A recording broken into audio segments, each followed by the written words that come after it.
आलूपुर नाम के गांव में लालू नाम का आलू रहता था। वो बहुत नेक आलू था, लेकिन उसे कोई धंधा रास नहीं आया। सबसे पहले उसने एक किराने की दुकान खोली, लेकिन बहुत सारे लोगों ने पैसे बाद में देंगे कहकर उससे सामान उधार लेकर जाने लगे, और पैसे जब नहीं दिए तो उधार के कारण उसे दुकान बंद करनी पड़ी। फिर उसने ट्रैवल बस का बिजनेस शुरू किया। सब गाँव वाले बस में लिफ्ट मांगने लगे। लालू बेचारा उन्हें मना नहीं कर पाया और उन्हें बस में चढ़ाने लगा। आलू के भोलेपन को देखकर गांव वालों ने बस का किराया देना ही बंद कर दिया और लिफ्ट मांगकर चढ़ने लगे। कई बार कुछ कद्दू उसकी बस में चढ़ जाते। लालू उनसे पैसे नहीं लेता था और उन्हें जहां जाना होता था वहां जाकर उन्हें उतार देता। इस तरह उसका ट्रैवल का बिजनेस भी ठप पड़ गया। एक दिन लालू अपने घर में परेशान बैठा था कि तभी उसकी पत्नी बसंती उसके पास आई। क्या हुआ जी, आप ऐसे परेशान क्यों बैठे हैं? कुछ नहीं भाग्यवान, जब भी मैं कोई बिजनेस शुरू करता हूँ उसमें नुकसान ही नुकसान होता है मेरा। मेरे समझ में ये नहीं आता कि नुकसान क्यों होता है। अब आप मुझसे पूछ रहे हैं कि नुकसान कैसे होता है? ये सब आपके भोलेपन के कारण है। सच तो ये है कि आपने कभी कोई छोटा धंधा किया ही नहीं, लेकिन इन गांव वालों ने आपके भोलेपन का खूब फायदा उठाया है। लेकिन मैंने आपके खिलाफ एक बात नहीं की, क्योंकि मैं आपके मन को जानती हूँ। लेकिन ऐसा ही चलता रहा तो हमारी सारी पूंजी खत्म हो जाएगी। ठीक है भाग्यवान, आखिरी बार मैं एक बिजनेस शुरू करता हूँ। अगर इस बार भी मेरा बिजनेस नहीं चला तो मैं चुपचाप बिजनेस बंद करके शहर जाके कोई न कोई काम ढूंढ लूंगा। वहाँ कुछ दिन अकेले काम करूँगा, फिर जब सब ठीक हो जाए तब मैं तुम्हें और बेटी को शहर ले जाऊँगा अपने साथ। सुनो जी, आपके बिना हम रह नहीं सकते। कह देती हूँ हाँ, यहाँ हमारी देखभाल कौन करेगा? अरे भाग्यवान, अभी मैं कहाँ गया हूँ, पहले मुझे एक नया बिजनेस तो शुरू करने दो। अगले दिन लालू बसंती से कहता है, अरे भाग्यवान, मुझे एक बहुत बढ़िया तरकीब सूझी है। हमारे गांव में फलों की दुकान तो है नहीं। जब भी हमारे गांव वालों को फल खरीदना होता है वो पड़ोसी गांव जाकर ही खरीदते हैं। अगर हमने फलों की दुकान खोली तो सब गांव वाले आकर हमारे पास से फल खरीदेंगे, है ना? तब बसंती ने ठीक ही कहा। आखिरकार जो बची हुई जमा पूंजी थी उसे डालकर उसने एक फलों की दुकान खोली। लेकिन वो लोग लालू के भोलेपन का फायदा उठाकर फलों को मुफ्त में खाने वाले थे। कोई भी ऐसा नहीं था जो पैसे देकर फल खरीदता। एक दिन एक लाल मिर्च लालू के पास आई। क्यों भाई लालू, तुमने फलों की दुकान खोली है? भाई जरा वो फल तो देना। लालू ने उस मिर्च को एक फल दिया। ये क्या, ये फल ऐसा क्यों है? इस फल का नाम क्या है? मिर्च बहन, इस फल का नाम ड्रैगन फ्रूट है। ये सेहत के लिए लाभदायक होता है। अच्छा ये बात है, तो ठीक है, जरा एक टुकड़ा काट कर तो देना, मैं खाकर बताती हूँ ये कैसा है। तब लालू ने ड्रैगन फ्रूट को काटा और एक टुकड़ा उस मिर्च को दिया। उस मिर्च ने उस टुकड़े को खाया। लालू भाई, ये फल तो बहुत ही स्वादिष्ट है, जरा एक और टुकड़ा देना। लालू ने एक और टुकड़ा काट कर दिया। यूं उस लाल मिर्च ने आधा फल खा लिया। फिर वो मिर्च लालू से कहती है, लालू भाई लगता है ये फल मुझे नहीं जमेगा, तुम रहने दो। ये देखकर बसंती को बहुत गुस्सा आया।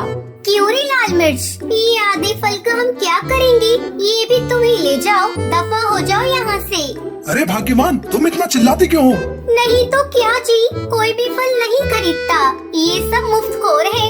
ये गांव वाले तो किसी पर रहम न करें। फिर दोनों पति पत्नी दोनों बहुत दुखी हुए। एक बार सारे गांव वालों को एक अजीब सी बीमारी हुई। सभी बीमारी से छटपटाने लगे।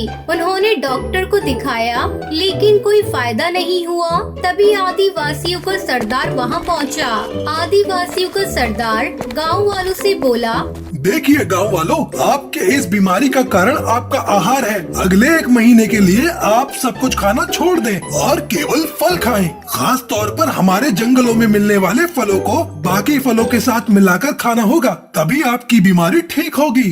तभी पेड़ में से एक टमाटर बोला, इतने सारे किस्म के फल हम कैसे खाएंगे? हमारे पास सारे फल खाने के लिए पैसे कहाँ हैं? तब लालू ने अपना हाथ उठाया और कहा, इस समस्या का समाधान मेरे पास है। मैं सारे फलों को काटकर फ्रूट सलाद बनाकर बेचूंगा। आप लोग चिंता न करें, मैं सस्ते दामों में ही बेचूंगा। तब आदिवासियों का सरदार लालू से बोलता है, लालू जी, इस काम में हम आपका हाथ बटाएंगे। आपने हमारी बहुत सहायता की है।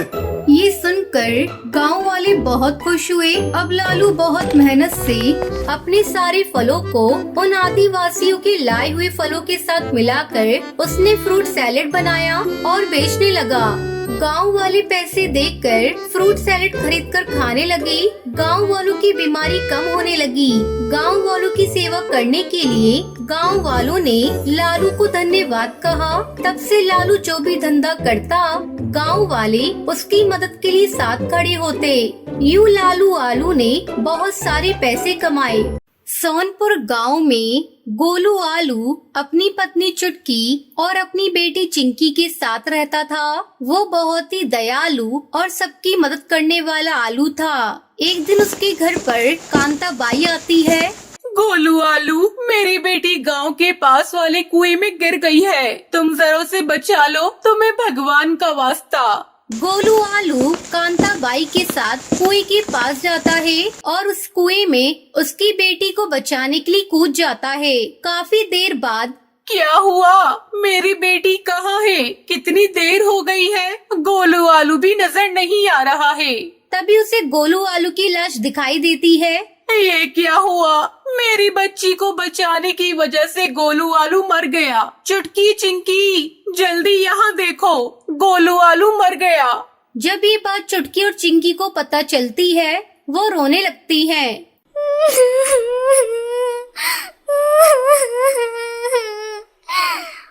गोलू जी, आप हमें इतनी जल्दी छोड़कर क्यों चले गए? आपको मैंने कितनी बार समझाया था, ऐसे गहरे कुएं में मत कूदा करो, लेकिन तुम सुनते कहाँ थे? देखो आपकी बेटी रो रही है। ऐसे ही गोलू आलू की मौत को 2 महीने गुजर जाते हैं। एक दिन उसके घर का मकान मालिक जगन्नाथ कद्दू आता है। ए चुटकी, 2 महीने गुजर गए हैं, लेकिन तुमने अभी तक घर का किराया नहीं दिया।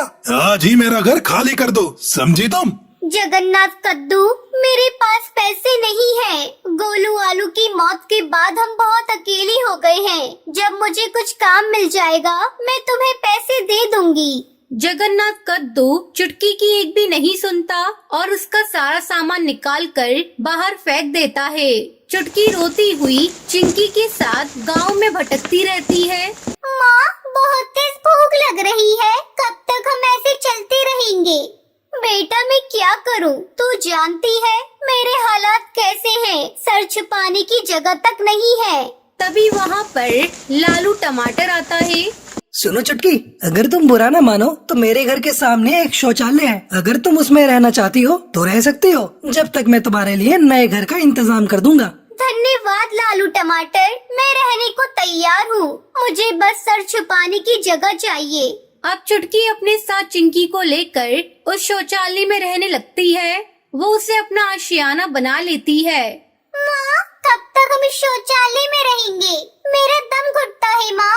बेटा, जल्दी ही हम अपने नए घर में जाएंगे, बस मुझे काम मिल जाए। ऐसे ही काफी साल गुजर जाते हैं। अब चुटकी आलू मेहनत करके अपना नया घर बना लेती है और शौचालय को खाली कर देती है। तो ये थी आज की कहानी। क्या आपको पता है गोलू आलू की मौत कैसे होती है? अगर आपको पता है तो आप हमें कमेंट करके जरूर बताएं।